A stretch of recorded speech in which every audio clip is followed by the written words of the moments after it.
and welcome to my infertility journey.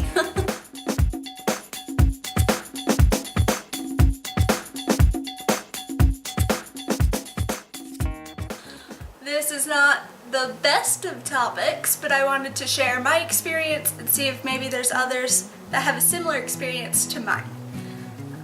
So I'll just kind of start from the top. So my husband and I have not been using protection for almost 2.5 years. And at first it was kind of just, if we get pregnant we'll be excited, if not it'll be okay. And we were okay with that. But I really did think I would get pregnant like right off the bat, because that's just how it seems like it's supposed to happen. I don't think there's a whole lot of people that share their stories of infertility. So I really honestly expected to get pregnant really quickly, and I actually have a cousin that was about to start trying for a baby as well with her husband, and I was like, oh my goodness, she's gonna hate me because I'm gonna get pregnant before her. Well, a couple months later, she's pregnant, I'm not pregnant. And that kind of hurt, but I was like, well, they're probably in a little better situation and they have been together longer than us, so she definitely deserved her baby. But now, 2 years later pretty much, and I still don't have a baby. And her little baby is gonna be turning 2 pretty soon. Shouldn't I have a baby at least by now? Like just be pregnant one time? Like, it's hard. But so yeah, at first we weren't worrying too much. We were like, well, maybe just in God's timing, maybe we're really not ready yet. We'll just keep going and see how it goes.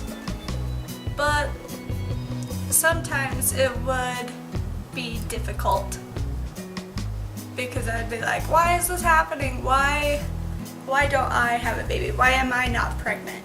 When it seems like everyone and their dog can just get pregnant like that. So sometimes it was difficult, but again, we weren't worried too much. But definitely after a year, I knew there has to be something wrong. But we just figured it'll happen when it happens, not stressing too much. We got married because before that we were just engaged. We got married, and that's when it really kind of like hit me, like, okay, I really want a baby now. Like, we're more ready, we're prepared. I would like a baby now. And of course, the first question everybody asks after you get married is, when are you gonna have kids? Why don't you want kids? Why aren't you having kids? And it's seriously like the day after you get married, that's when you start getting all those questions, which is not my favorite. So I've really started to like think about it, and really during this whole time I'd been like Googling things, possibility of things, what it might be, I don't know, just trying to study up and learn more about it, and realizing how common it actually really is. So I just was studying a lot about it and figuring it out. And around November of this last year, and it's springtime now, so November, about 6 months ago, I started temping, doing my basal body temperature, I think is what it's called. And temping allows you to be able to detect exactly when you ovulate. That way you can know, hey, did we actually try around the right time, or were we completely off? Did we miss the most important time? And after temping, well, the first cycle I temped, I was already like about halfway through with the cycle, so it didn't really give a great example of what an average month would be. But it did look like it might have had like the last half of a good cycle, an ovulating cycle. And then the next month, in December, it looked like I might have ovulated, but it wasn't for sure because I got nothing but negative OPKs, which are ovulation predictor kits, the little strips you pee on, sort of like a pregnancy test, but it tries to tell you if you're going to ovulate by detecting luteinizing hormone.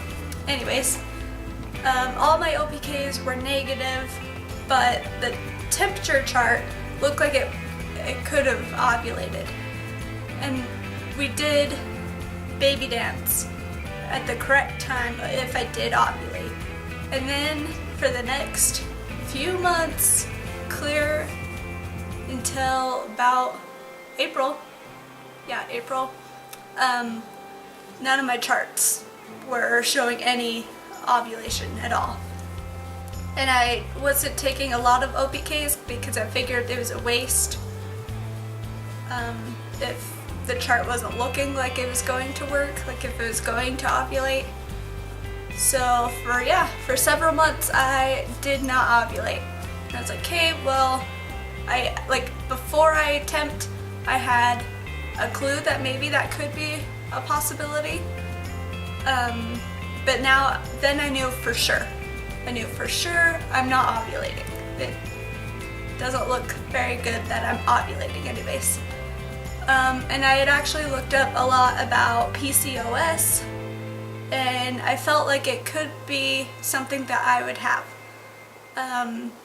Some of the signs are like acne, not ovulating, being overweight, and I think there's others like facial hair and stuff like that, but I don't have those, but I definitely have the acne, overweight, and not ovulating.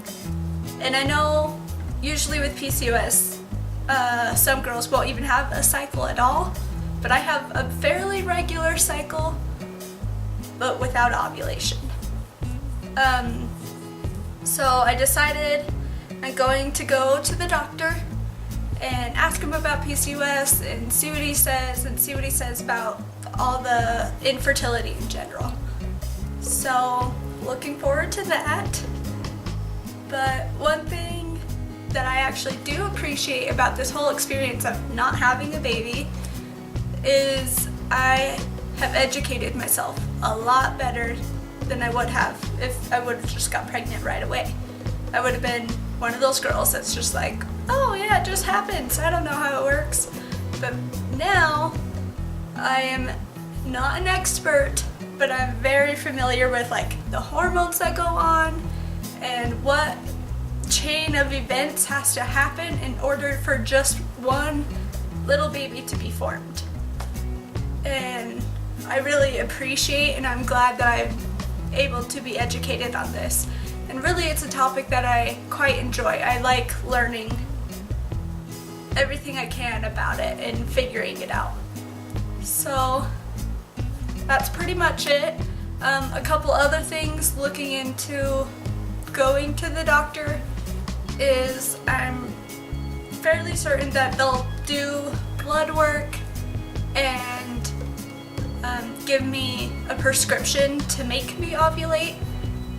And as far as I know, the two most popular, at least in this area, is Clomid and Femera, which I've kind of done a little bit of studying about both, but I think if they offer me a prescription like that, I will ask for Femera over Clomid.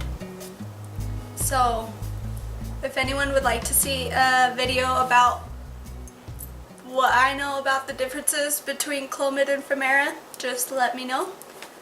Other than that, I think that is our fertility journey so far.